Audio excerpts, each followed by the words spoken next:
நல்வாழ்த்துக்கள்ப்பா. இப்போ வந்து இந்த உலகம் வந்து வேகமா போயிட்டு இருக்குது. அதுல வந்து நம்ம வந்து நிறைய பேர் ஹெல்த்தை வந்து கவனிக்கிறதே இல்லை. அப்போ நான் என்ன நினைக்கிறேன், எனக்கு உடலுக்கும் மனதுக்கும் சிம்பிளா செய்யற மாதிரி டெய்லி எக்ஸசைஸ் தியானம் எனர்ஜி இருக்கு, ஏதாவது வழி கொஞ்சம் சொல்லுங்க ஜி. ரைட், நல்லது. அதாவது நம்ம சிம்பிளா வாழ்றதுக்கு ஒரு வழிமுறை. அதாவது மனசு நல்லா இருக்கணும், உடம்பு நல்லா இருக்கணும். இப்போ நம்ம ஃபஸ்ட்டு நம்ம உடம்பை எடுத்துக்கிட்டோம்னா, நம்ம உடம்பு அப்படிங்கிறப்போ வெறும் உடம்பு மட்டும் இல்லை, உடம்பு இருக்குது, உயிர் இருக்குது. அதுக்கு மேலே நான் மனசுன்னு சொல்லி நம்ம வாழ்கிறோம். இப்போ மனசுங்கிறதுக்கு நம்ம இன்னும் உள்ள போனோம்னா அறிவு பற்றி அப்படின்னா நம்ம நிறைய விஷயங்கள் இருக்குன்னு வச்சுக்கோங்க. இப்போ நம்ம சிம்பிளாக வாழ்கிறதுக்கு ஃபஸ்ட்டு உடம்பு நல்லா இருக்கணும். உடம்பு நல்லா இருக்குன்னா அதுக்கு நம்ம நடக்கிறோம், ஓடுறோம், சில பயிற்சிகள் பண்ணுறோம். இதே ஆசன முறைகள்லையும் பண்ணலாம். படுத்துக்கிட்டே பண்ணக்கூடிய பயிற்சிகள்லாம் இருக்குது, உட்காந்துட்டு பண்ணக்கூடிய பயிற்சிகள் இருக்குது, நின்று பண்ணக்கூடிய பயிற்சிகளுமே இருக்குது. நம்ம உடலுக்கு எது தோதாக இருக்கோ அதை ஒரு பயிற்சியை ரெகுலராக பண்ணிட்டு வந்தாலும் அதுக்கு பேர் என்னது, ஆசனம் அப்படின்னு. இப்போ நம்ம காலையில் சிம்பிளாக பண்ண சூரிய நமஸ்காரம் கூட பண்ணலாம், அதுவும் நல்ல ஆசனம் தான். சாயந்தரம் பண்ண நினச்சா சந்திர நமஸ்காரம் பண்ணலாம், அது ஒரு நல்ல ஆசனம். இது ரெண்டும் பண்ணாலே நம்ம உடம்புல சூரிய சக்தியும் சந்திர சக்தியும் நம்ம பூமிக்கு ஈஸியாக கிடச்சிரும். நம்ம நல்லாவே என்ன பண்ணலாம், வாழ்றோம். இது ஆசன முறைகள். அதுக்கடுத்து உயிர்னு சொல்கிறோம்ல, இந்த உயிர் போயிட்டா மனுஷன் இல்லை, எதுவுமே இல்லை, உலகத்தில் எதுவுமே இல்லை. நம்ம கரண்ட் மாதிரி தானே உயிர்.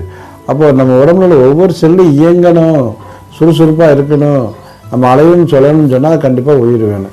இந்த உயிர் எதை வச்சுருக்குன்னா மூச்சு பயிற்சியை வச்சு தான் இருக்குது. இந்த மூச்சு பயிற்சி, சுவாச பயிற்சி தான் நம்ம என்ன சொல்கிறோம், பிராணாயாமம் அப்படின்னு சொல்கிறோம். ஏன்னா பிராணங்கிறது உயிர் காற்று, அதை இழுத்து அது முறையை வெளியே விடுறதுக்கு பேர் பிராணாயாமம். ஸோ அந்த பிராணாயாம பயிற்சியை நம்ம கற்றுக்கிட்டாலே போதும், ஆட்டோமேட்டிக்காக நம்ம பிராணன் நல்லாயிருக்கும். அதுக்குள்ள உலகம் நிறையா இருக்குது, பிராணன்லேயே எக்கச்சக்கமான வகைகள் இருக்குது. உதாரணம் நல்லா சளியை அடைச்சிக்கிறதுன்னு வச்சுக்கோங்களேன். சளியை அடைச்சிக்கிறது இந்த தொண்டையில் நிற்கிது, அதெல்லாம் உஜ்ஜாயி பிராணாயாமம் இருக்குது. இப்போ நல்லா மூச்சு இழுத்து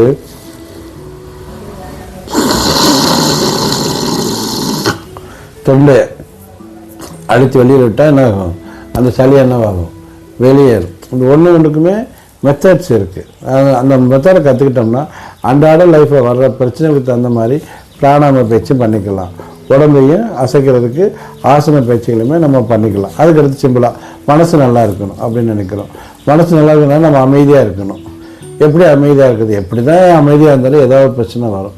சிம்பிளாக பண்ணலாம். நம்ம பறக்கிற பார்க்கலாம், ஆகாயத்தை பார்க்கலாம், மரங்களை பார்க்கலாம்.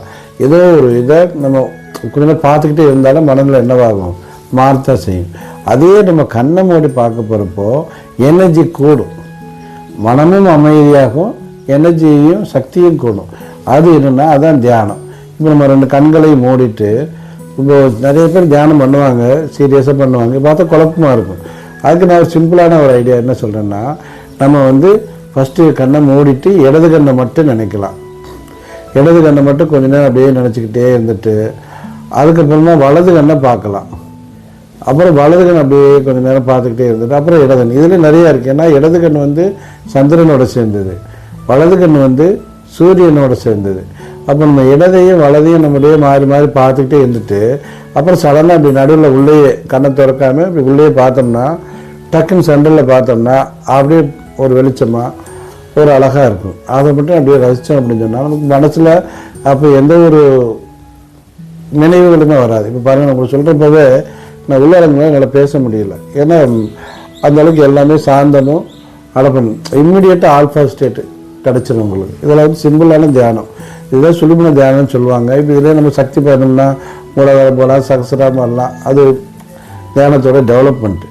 பட் சிம்பிளாக நம்ம தெரிஞ்சுக்கிற வேண்டியது தியானம் அப்படிங்கிறப்போ சுழுமுனையில் வச்சு நம்ம தியானம் பண்ணுறது ரொம்ப ரொம்ப சிறந்தது. இதை நம்ம ரெகுலராக ஒரு 15 நிமிஷம் பண்ணால் கூட போதும். அதே ஜாஸ்தி தான், 12 நிமிஷம் போதும். அதை பண்ணாலே போதும். டே டு டே லைஃப் என்னவாக இருக்கும், அன்றாட வாழ்க்கையும் நல்லாயிருக்கும். நல்வாழ்த்துக்கள். இப்போ நம்ம சேனலில் பார்த்தீங்கன்னா, இப்போ நான் சும்மா மாறல தான் சொல்லியிருக்கிறேன். இப்போ நம்ம சேனலுக்குள்ளேயே இப்போ நம்ம சூரிய நமஸ்காரத்துக்கு, சந்திர நமஸ்காரத்துக்கு, தியான முறைகளுக்கு இன்னும் நிறைய விஷயங்கள் நம்ம சேனல்லே இருக்குது.